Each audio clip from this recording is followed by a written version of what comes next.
আমরা বাধ্য হয়ে পালিয়ে এসেছি। হাজারো চেষ্টা করলেও আমাদেরকে আলাদা করতে পারবেন না।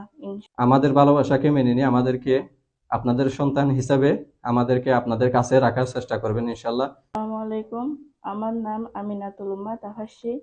আমার পিতার নাম হেলাল উদ্দিন। আমার মাতার নাম রজনী ইয়াসমিন রুনা। আমার গ্রাম শামরাপুর 1 নম্বর ওয়ার্ড বাহাসচারা টেকনাফ কক্সবাজার।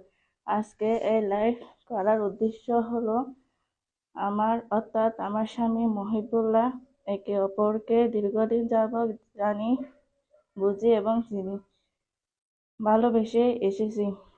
আমার পরিবার আমাদের ভালোবাসাকে মেনে না নেওয়া আমাকে তাদের পছন্দের ছেলের সাথে বিয়ে দেওয়ার জন্য জোরপূর্বক করে যাচ্ছে।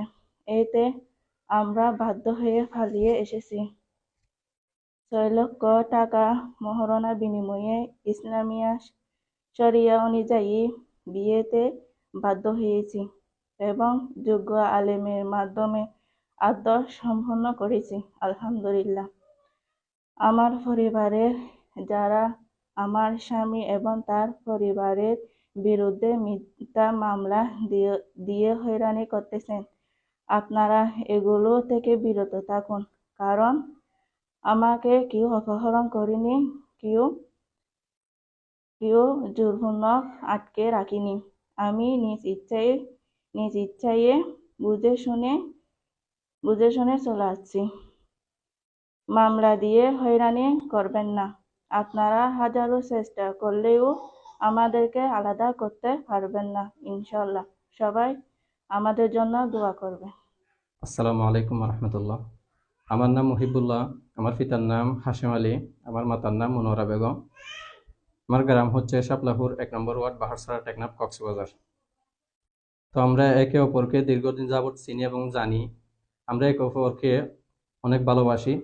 তো আমাদের ভালোবাসাকে আমাদের পরিবার মেনে না নেওয়াতে আমরা বাধ্য হয়েছি আজকে পালিয়ে এসে বিয়ে করার জন্য। তো আমরা যখন পালিয়ে এসে বিয়ে করতেছি তখন মেয়ের পরিবার থেকে এবং আমাদের পরিবার থেকে মামলা দিয়ে আমার পরিবারকে হয়রানি করতেছে।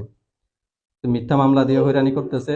তো আমাদেরকে বিভিন্ন ধরনের নির্যাতনের ভোগ করতে হচ্ছে। তো আমরা একে অপরকে অপহরণ করিনি, তবে আমরা নিজ ইচ্ছে বুঝে শুনে একে অপরকে ভালোবেসে বিয়ে করেছি।